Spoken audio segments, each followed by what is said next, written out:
My eye on over here. Anybody here? Yeah, right in the middle, please. I'm Alexandra Hichi. I'm the president of the Ukrainian Canadian Congress. I've been watching Mr. Kasparov's body language. I know I don't need to ask a question other than, what do you think about all of this? I'm getting desperate. This is the best, show Putin can hope for. Not a single straight answer. It's not about how many weapons you have, ammunition. It's, are you willing to fight and die? Oh, it's nice. You have a Canadian-led brigade in Latvia. What's the order for this brigade? Will they shoot if Russians cross the border? We know the answer. It will take ages to negotiate. I still didn't hear a clear response to, it's not, I can't even imagine this. How can we discuss seriously the deal made by Trump's business partner? It's a real estate deal to enrich Trump's family and sell Ukraine. And how can we seriously discuss that Ukraine will have to give up fortifications that are saving Europe? We're celebrating NATO. NATO is not strong. NATO doesn't exist. It's a fake. It's NATO, 4 letters. The reason you are still sitting here and celebrating it, Ukraine is dying every minute. It's a massive sacrifice. If not for Ukraine standing in front of Russia, Russian tanks would be already in Poland. You all suggested that Ukraine would give up. You offered Zelensky a right.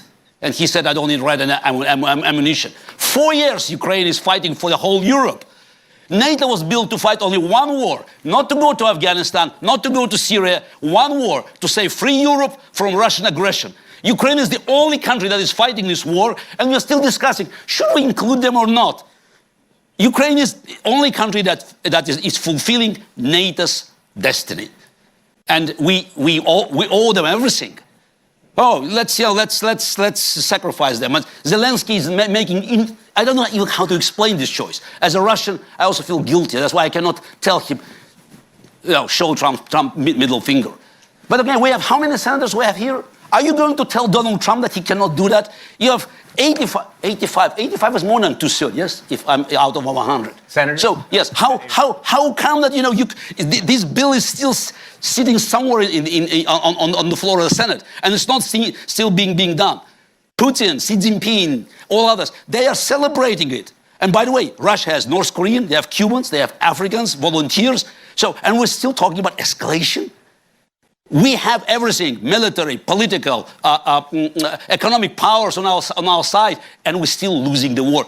It's thanks to Ukraine, Russia is not fulfilling Putin's dream of restoring a Russian empire. But if, God forbid, Ukraine is forced to make this deal, then very clear, Putin will realize his dream. And then, guys, you're next.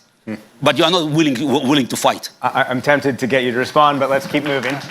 Well, Mr. Kasparov, you're wrong. We will fight. If NATO is attacked, all of us is going to fight. That's the only way for us to survive. We see what happened when you live under occupation inside Ukraine, and we see how they deport the Ukrainian kids to Russia. We're not going to live like that. So if Article 5 is challenged, I can assure you Sweden is going to fight. I can assure you the others are committed to that. The other one is how we support Ukraine. And you're right, with too little is being done from Europe. We are a few right now who are shouldering too much of the responsibility. I would see a burden sharing. My country, we've increased support for Ukraine every year. So we provided the Ukrainians with $9 billion of support, and we're going to provide another $8 billion in the 2 years to come. But we need to change that direction. There's some of our Southern European allies that need to step up as well. And if your stocks are running low, don't come and say that, because money will get you far away.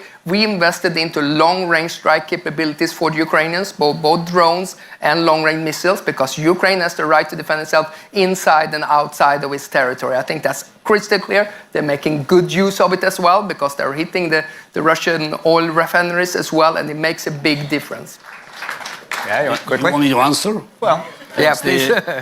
You should look at the numbers of people in European countries that are willing to fight. So Finland is leading 80%. Then it goes to 14% in Italy, and most of the countries, just in Western Europe, they have, it's in teens. So like in Germany, I think 16%. So there's no willingness to fight. That's a problem. Again, with all the money, you are giving money, fantastic. but Ukrainians are dying. And by the way, have I missed Tomahawk towers? I mean, the missiles that can change the course of the war. The Crimean Bridge is still there. It's a symbol of Russian occupation. 4 years, and all guys, couldn't provide Ukraine with long-range capabilities to destroy the bridge, which could be a very symbolic defeat of Vladimir Putin. Gary, just let him respond quickly. I've seen the same opinion polls. The same opinion polls show there was a low willingness to fight inside Ukraine. I think the proof of the pudding is in the eating. The Ukrainian people have shown it. The opinion polls show the low inclination to fight, but we've seen how Ukrainians are inspiring us all. I just want to look around and see, one more question, I think, and then we'll give Hanna Hapko the last word. Thank you for the panelists. My name is Ming Chang from Hello Taiwan. I'm sitting next to my colleagues from Xinjiang, Tibet. The notion of giving amnesty to war criminals, are we inviting further atrocity, setting up precedents for the future? Yeah, Hanna Hapko, you have the last word. And again, just a reminder, again, it's a plan, it's a working document, but it does say there's a level of amnesty, a kind of amnesty. Neither party can pursue war crimes challenges, and that's part of the deal. So you have the last word. So I would like to support Gary's. Crimean bridge and to return Crimea is an achievable goal if there is a political will. First. Second, Russian economy is now in a very vulnerable situation. Putin has no money to continue this model of war, which requires very expensive mercenaries from more than 60 countries. This is the time to increase pressure and move from sanctions with incremental approach to total economic isolation. And this is what we expected that Trump will do, that peace through strands means secondary sanctions and mean real blow on the Russian economy. From European side, we do believe that confiscation of Russian sovereign assets will finally happen. The deblockade of Black Sea, together with the Danish Strait, will also happen without any excuses why it's not happening. Also about the security guarantees. We in Ukraine, personally, I don't believe in Article 5 of NATO. The only security guarantee is Russian de-imperialization. Russia must be defeated. Russian economy and Russia should pay reparations for Ukraine. And also Russian people living in the territory of different republics, they have their right not to be the cannon fodder like Burats, Kalmyks and others, which Putin did ethnic cleansing. And actually, to end this, my final remarks.